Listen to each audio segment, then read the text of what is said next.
There must have been some major rain in this last storm out here. Got basically a river that ran through here. Then this hill up here, obviously everything ran down there. And this was right here. This was actually looking really the best out of all of this outside part that I had planted.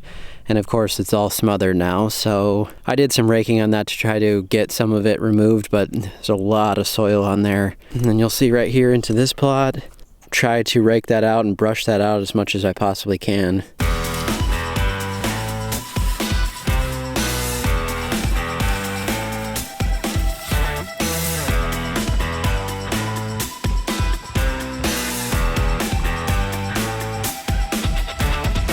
So it's pretty obvious that I have some erosion control work to do here. Yeah, it looks like 8/10. But if I remember correctly, that last storm was really fast moving, so it probably came down really quickly and just washed like a river. So also take a look at this as I drove in today. Stunningly green. Things aren't completely awake yet either. You'll see some of these spots where things have grown up pretty well, but then other areas where it's still more in the dormancy phase. So this isn't even yet completely to the point where it will be in a few weeks. Looking forward to that, no doubt. I was taking a look at this area over here near the driveway as well. Remember, I was going to plant some seed here about a week ago or so, and then we were going to get another storm and I decided not to do that. But since this was a wet spot, many of you were thinking that I should put in some sort of drain through here. The only problem is, as you can see down here, I'm not sure if you will be able to see, but otherwise I'll take another clip here. There is a water line for rural water that goes right underneath this section towards the end. So in order for me to get enough fall to start it here and to get it going downhill that way, I would probably be getting right into that spot where that pipe would be. It looks like after this last rainfall, it actually created its own waterway pretty well. It's drained really well. There's only one little spot up here that's wet. So maybe it got enough push of the soil now to actually get the water moving out that way.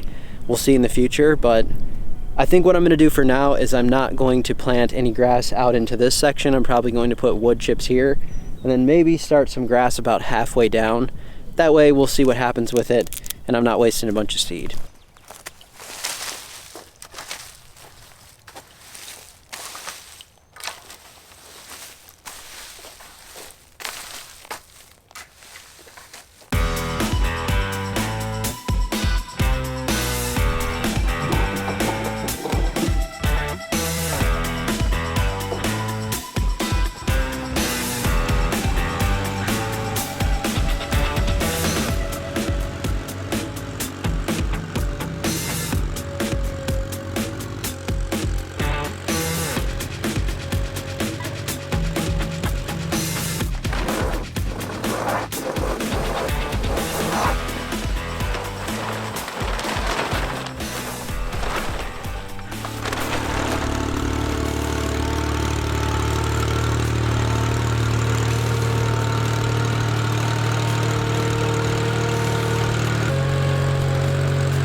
So these wood chips have become a lifesaver just to keep us away from all of this mud that was in this area. It's been working really well. We found a local guy here that wanted to get rid of wood chips anyway. He has a tree service, and so this is a good way to just do that temporarily. Like I said, the other thing is that some of this area is going to have to be torn up again for utilities. It doesn't make a whole lot of sense to spend a bunch of money on rock and then have to tear all that up. So right now this is a free source of keeping us away from endless amounts of mud.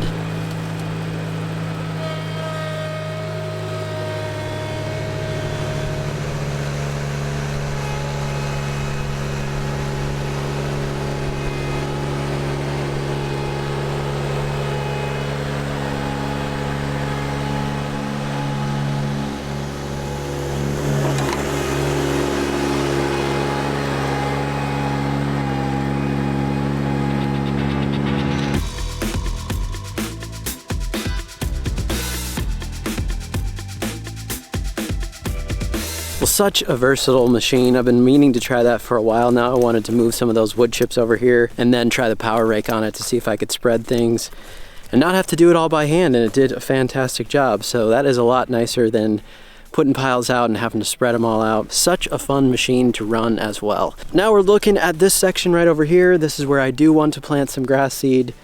There is a bit of this brome type grass coming up in here. I'm going to do a light power rake on this again, smooth everything out. We'll see if I can get down into those roots and see if I can get rid of most of that. Otherwise, I did bring my sprayer today, and I may decide, if it does not come out, to spray that real quick, and then I'm gonna be getting some grass seed put down in this section.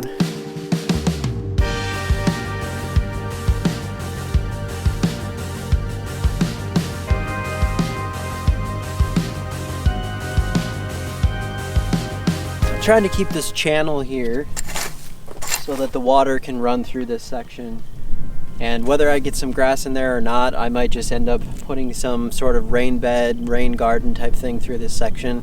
Then I just have a little area on each side of grass to mow, so we'll see how that works out.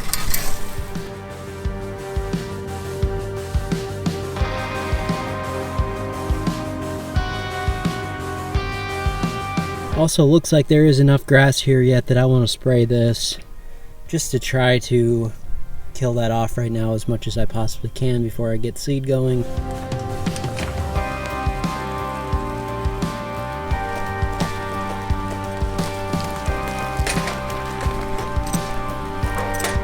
So I haven't had the well running since last fall, and I don't think I've had this generator running since then either, so we'll find out.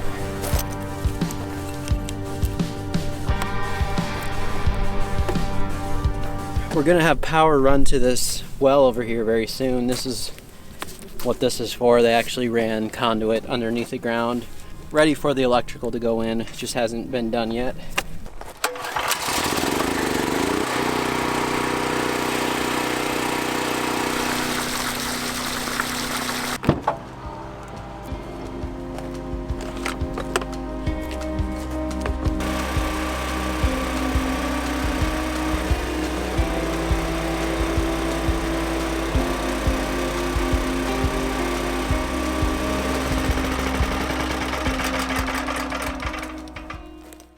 Definitely a lot of water pressure.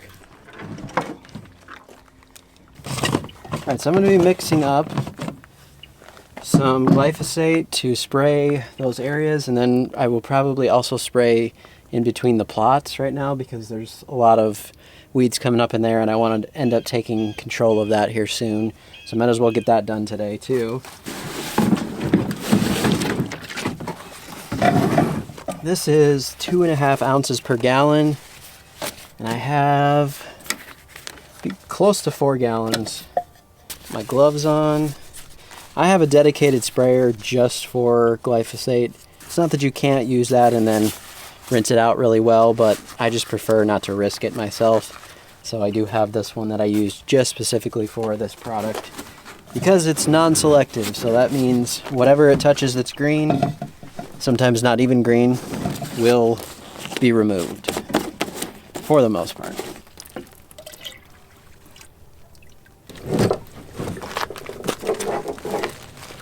Make sure to do a good shake on this as well.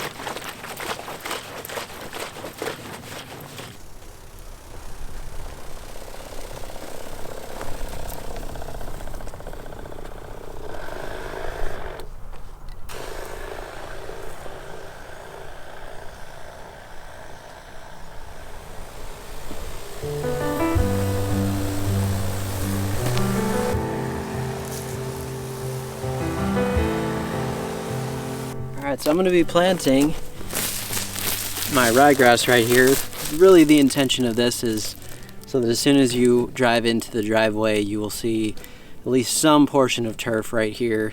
I'm going to do my best to get this established here in the next couple weeks and see how well it will do.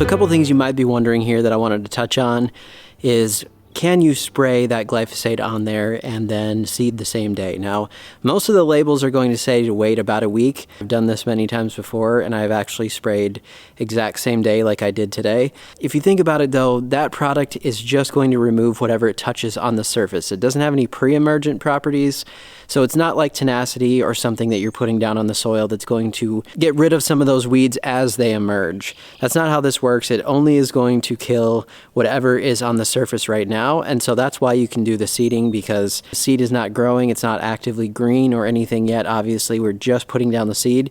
So that product does not have any pre-emergent properties, and it just removes what it touches on the surface. So I put down the seed, I lightly raked it in. Now, most of the time I would use a roller to roll this in lightly, but I don't have my roller out here today, and I probably could have just driven over this with the Ventrac back and forth, but I lightly raked that in, and I was pretty happy with just a slight top dressing on top of the seed. It looked good and not too covered, but there was at least a covering there that is not going to be removed easily from birds or things like that. But also, Kelsey came out here to help and put down some of those erosion blankets on this area, since it's pretty sloped on both sides, and I want to make sure that I try to hold that seed in place as much as possible. We do have some more storms coming. I'm not sure exactly when, but in the next few days, it looks like there were some rain showers and some possible thunderstorms coming. So I'm just gonna cross my fingers here that we don't have a huge washout like obviously must have happened on this last storm.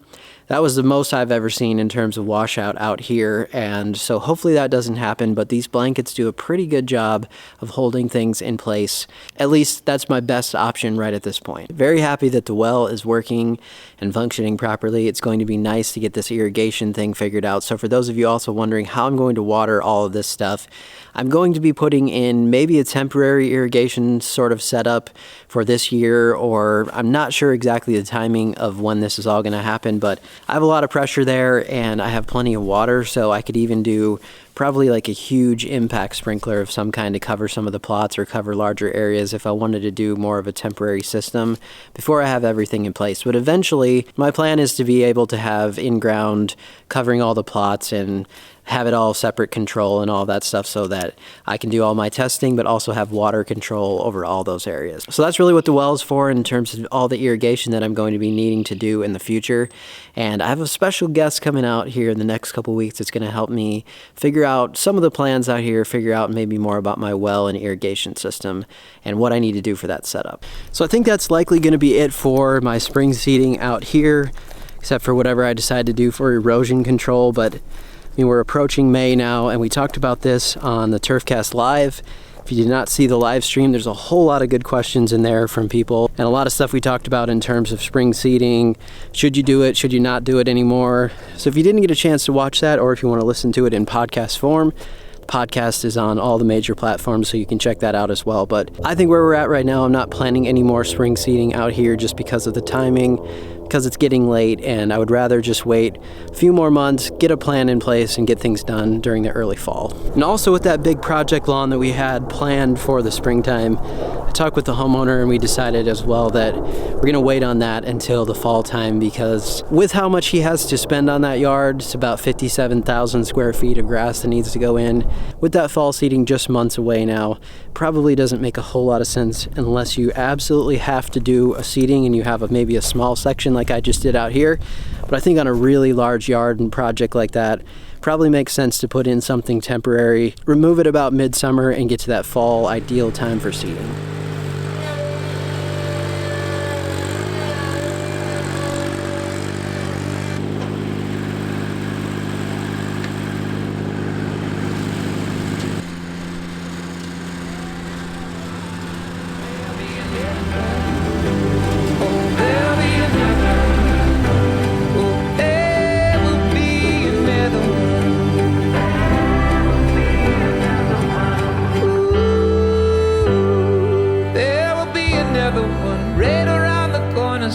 It'll be a better one. There will be a better one. So close now to the first full mow. I think that's going to be coming within the next week or so, so stay tuned. Thanks so much for watching. We'll see you next time.